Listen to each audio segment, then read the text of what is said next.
अब बारी अनुरंजन झा की है। अनुरंजन झा कुछ पूछना चाह रहे हैं। अनुरंजन झा भी पीयूष भाई सीनियर जर्नलिस्ट हैं, कई चैनल्स में रहे हैं ये नाम सुना हुआ है मैंने, मेरे ख्याल जी से। जी जी, आप हो सकता है कहीं मिले भी हों। हाँ, मेरे अब ख्याल इन्होंने से। अपना चेहरा बदल लिया है, तो ये भी सफेदी छा रही है इनके चेहरे पर। जी अनुरंजन भाई, आप पूछें सवाल। जी आपका आपकी एक मिनट मैं अनम्यूट कर देता हूँ। जी पूछिए। पीयूष भाई नमस्ते। एनएसडी एनएसडी में कई बार मुलाकात है। हाँ, और मुझे जी वही जी, बोल रहा हूँ मैं, और आपका एक हाँ, डायलॉग हम लोग अक्सर चर्चा किया करते थे कि बाकी लोग एक्टिंग करते हैं और इरफान की तो आंखें ही बाकी बराबरी कर देती हैं। तो तो एक बहुत साधारण सा सवाल है जो हम लोग बार बार अक्सर चर्चा में करते हैं कि सिनेमा समाज का दर्पण है। और आजकल वेब सीरीज में जो अभी हर्ष भाई भी बात कर रहे थे कि बहुत नकारात्मकता है, तो मैं उससे थोड़ा सा आगे बढ़ के बात करता हूँ कि क्या समाज उसको पसंद करता है इसलिए वैसी चीजें बनाई जाती हैं, या वो बनाते हैं तो मजबूरी हो जाता है कि समाज उसको ग्राह्य कर ले। सर कहीं ना कहीं ऐसा ही है कि समाज पसंद करता है। दुर्भाग्य हमारा, दुर्भाग्य समझ लीजिए कि ये मतलब ये कहीं ना कहीं ऐसा है, दुर्भाग्य हमारा।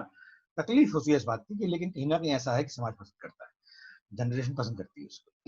और एक बहुत और दूसरी बात यह है कि जिन लोगों के अंदर दम है, नीरज पांडे में दम है, उसने जो है बिना ये सब इस्तेमाल किए बनाया वो स्पेशल ऑप्स, बिना अतिरेक में इस्तेमाल किए, एक्सट्रीम वल्गैरिटी, एक्सट्रीम वॉयलेंस, बिना अतिरेक में इस्तेमाल किए बनाया। उसके अंदर दम है, बनाकर दिखा दिया उसने कि ये चीज भी उतनी ही पसंद की जाएगी अगर बनाने में दम। बिल्कुल विशाल भारद्वाज ने कई पिक्चरें बनाई हैं उसने, मकबूल आप देखिए ना, उसमें नामो निशान नहीं है वल्गैरिटी का। मकबूल देखिए, हैदर देखिए, तिग्मांशु धुलिया की, पान सिंह तोमर देखिए, वल्गैरिटी के नामो निशान नहीं। और पिक्चरें काम कर रही हैं। ऐसे ही ओटीटी प्लेटफॉर्म पर भी ऐसी चीजें बनाई जा रही हैं। अगर बनाने में दम है, बनाने वाले में दम है, तो वो चीजें पसंद की जाएंगी। ये लोग बहुत जल्दी टूट जाते हैं और बहुत जल्दी इन चीजों का सहारा लेते हैं, ये इनकी कमजोरी है। पीयूष भाई, एक क्या है कि आप बार बार कहते हैं कि फिजिक्स केमिस्ट्री से मुझे बड़ी चिढ़ रही है आपकी जिंदगी में। आजकल लॉकडाउन में सबकी केमिस्ट्री खराब हो गई है, तो अब उस पे क्या सोचते हैं? सोच तो वैसा ही है, मतलब इतनी क्या बोले उसके बारे में। केमिस्ट्री ठीक रखनी चाहिए, मतलब ये पूरा अनुपात जो है आपके बॉडी के फिजियोलॉजी का ठीक रखना चाहिए मेरे ख्याल से। ये फिजिक जो है पूरी की पूरी मानस से जुड़ी होती है। अगर आप लगातार जो है मेडिटेशन कर रहे हैं तो आपकी फिजिक भी ठीक रहेगी। लगातार दौड़ लगा रहे हैं तो आपके अंदर एक सामंजस्य रहेगा आपके देह में और आपके मानस में। ये मैं गुरु के तरीके से, संत के तरीके से नहीं बोल रहा, एक्चुअली ऐसा होता है। जिन लोगों ने मेडिटेशन किया है वो उसका परिणाम जानते हैं। मैं भी जब डिप्रेस होता हूँ तो मैं मेडिटेट करता हूँ, विपश्यना करता हूँ, तो मुझे उसके बड़े बड़े पॉजिटिव परिणाम मिलते हैं। यकीन मानिए, बहुत पॉजिटिव परिणाम मिले। यकीन मानिए, फिजूल चीजें नहीं है, नाक से सांस लेना और ये करना और वो करना, खाली सुबह से लेकर शाम तक 3 बार कर लिया, 5 बार कर लिया। ये परिणाम देती हैं बाकायदा इम्यूनिटी में भी। मतलब आज की तारीख में बचने के लिए, पैंडेमिक से बचने के लिए, इस पैंडेमिक से बचने के लिए इम्यूनिटी बढ़ाने में ये मदद करती है। लेकिन हमें योग जो है ढंग से प्रतिपादित नहीं किया जाता। पहले किसी टाइम में योग बहुत ही ढंग से बच्चों को सिखाया जाता था। धीमे धीमे करके उसकी अहमियत कम हो गई। आज दिखता है तो कहीं फैशन के तौर पर दिखता है, या योग इसका मतलब आपके हिंदू समाज का, अरे हिंदू समाज और मुस्लिम समाज का नहीं है बाबा, कारगर साबित हो रहा है उसका इस्तेमाल करो, दैट्स ऑल। खत्म करो बातचीत। बहुत हो गई है हिंदू समाज और मुस्लिम समाज और पारसी समाज, ईसाई समाज, बहुत हो गया यार, थक गए। रहम करो यार, अब रहम करो मेरे दोस्त को, रहम करो। अब सब समाज तो घर में ही बंद है। गगन दमामा बाजू, चूंकि ये उस दौर की बात है जब आप थिएटर कर रहे थे और भगत सिंह पे उतना सब कुछ चल रहा था, जब फिल्मों की शुरुआत बहुत बेहतर तरीके से आपकी नहीं हुई थी, तो हम सब लोग आपके फैन इसलिए थे कि हर जगह हम लोग गगन दमामा बाजू की चर्चा करते थे। तो वो कैसे क्रिएट हुआ? चूंकि सब लोग बात तो कर रहे हैं भगत सिंह को लेकर के आप पे, लेकिन वो जो उपन्यास छपा, कुछ कहानी जो हम नाटक मतलब सॉरी नाटक जो छपा, वो कैसे तैयार किया गया और कैसे नाटक को पब्लिश किया गया, वो कैसे डोमेन में आई, तो इसकी कुछ वैसी कहानी जो आम लोग नहीं जानते हैं, वो एक बार थोड़ी सी चर्चा हो तो। था उसमें क्या था कि एनके का था, एनके शर्मा मेरा दोस्त था, उसने मुझे ये दिया था कि वो पूरा स्टॉन्च लेफ्टिस्ट है, तो उसने मुझे आइडिया दिया था कि यार ये जो है आपके मतलब भगत सिंह पर प्ले करते हैं, भगत सिंह को प्ले करते हैं, वो कभी लिखा नहीं गया, सुना नहीं गया कैरेक्टर, उसके बारे में बहुत कम इतिहास। 8 क्लास में आपके मतलब 8 क्लास में एक चैप्टर है कि भगत सिंह वो थे जो क्रांतिकारी थे और वो रेडिकल थे और बड़े उन्होंने सैंडर्स को मारा था, उन्होंने बम फेंका था। ये नहीं बतलाया बम कहाँ पर फेंका था, ये नहीं बतलाया वहां पर कोई नहीं था जहां बम फेंका था, ये नहीं बतलाया सैंडर्स को मार के उन्होंने बाद में कंडेम किया था कि हमने गलत मार दिया सैंडर्स को, एक आदमी के मरने से क्रांति नहीं आती। उन्होंने कंडेम किया था, अपने मुंह से कंडेम किया था। ये सिविल एंड मिलिट्री गजट में छपा था उनका लेख कि हमने मारकर गलती कर दी, तो इसको करने की कोशिश कर। अच्छा, लिखता मैं उस वक्त नहीं था एक्ट 1 में प्लीज, तो मैंने कहा कि ठीक है लिख देंगे यार, लिख देंगे। मैंने पढ़ने की कोशिश करी, तो पहला तो मैंने बहुत सारी चीजें पढ़ ली, उसके बाद मैंने पढ़ा ये कि वो 23.5 साल के, बहुत सारी चीजें पढ़ ली। फिर बाद में मैंने पढ़ा कि मैंने कहा नहीं यार दोबारा पढ़ो, मैंने फिर चीज दोबारा पढ़ी, मैंने फिर ये पढ़ा, फिर मैंने कंफर्म किया कि 23.5 साल के थे क्या, तब मुझे मालूम पड़ा कि 23.5 साल के थे। फिर मैंने इतिहास को फेंका, फिर मैं कहीं और चला गया। मैंने कहा इनकी संस्मरण जो है शिव वर्मा साहब की जो है संस्कृतियां जो है बड़ा एक उसका बड़ा सूचक बना, वहां से बहुत इंफॉर्मेशन आई। फिर मालूम पड़ा कि ना केवल आपके he was a born hero, 23.5 साल का 5 फुट 10 इंच का बंदा, गोरे रंग का बंदा, जिस पर राजगुरु साहब का ये हिस्टोरिकल स्टेटमेंट है कि इसको लड़कियों से बचाते बचाते दम निकल जाती है, ये उनका हिस्टोरिकल स्टेटमेंट है।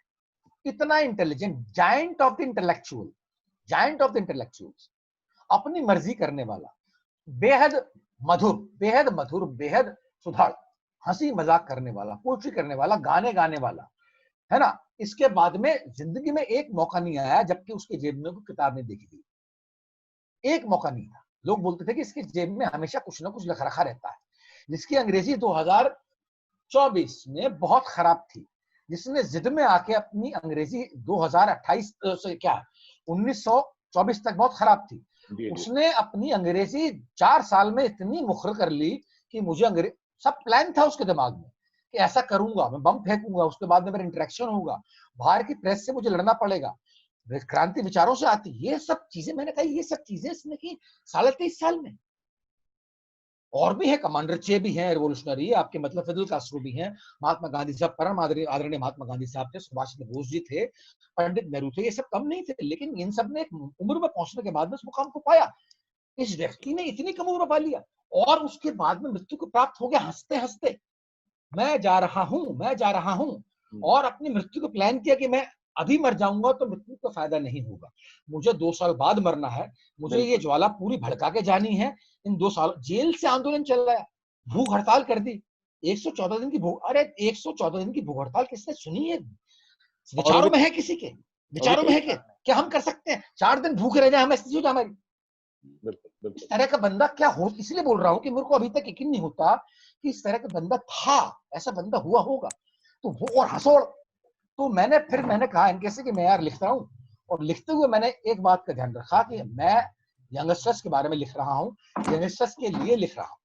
मैंने पूरा प्ले ऐसे ही लिखा जैसे कि हम बातचीत के तौर पर लिखते हैं, मैं निबंध नहीं लिख रहा था, मैं आलेख नहीं लिख रहा था, मैं कॉम्प्रिहेंशन नहीं लिख रहा था, मैं प्ले लिख रहा था जिसमें मजा आना चाहिए लोगों को। बहुत हंसे लोग बाग, बड़ा हंसोड़ प्ले है।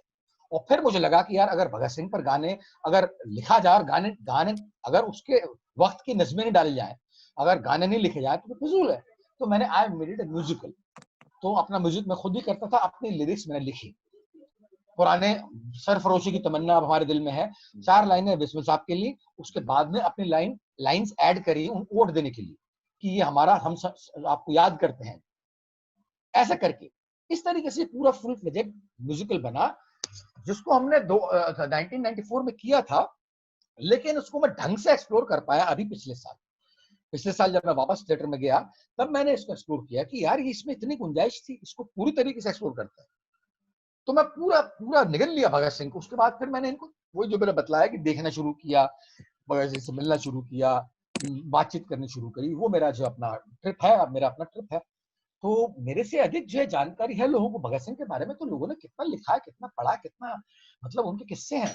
भगत सिंह की विधवा, जो कभी ऐसा मालूम पड़ा कि वो थी नहीं औरत, कभी वो औरत थी नहीं, भगत सिंह की माँ वो तो थी, खैर भगत सिंह की विधवा जो औरत थी नहीं, उस औरत के फोकलोर्स है वहां पर, पंजाब में भगत सिंह की विधवा के फोकलोर्स हैं, जो औरत मेरे हिसाब से, तमाम हिस्टोरियंस के हिसाब से एग्जिस्ट ही नहीं करती है।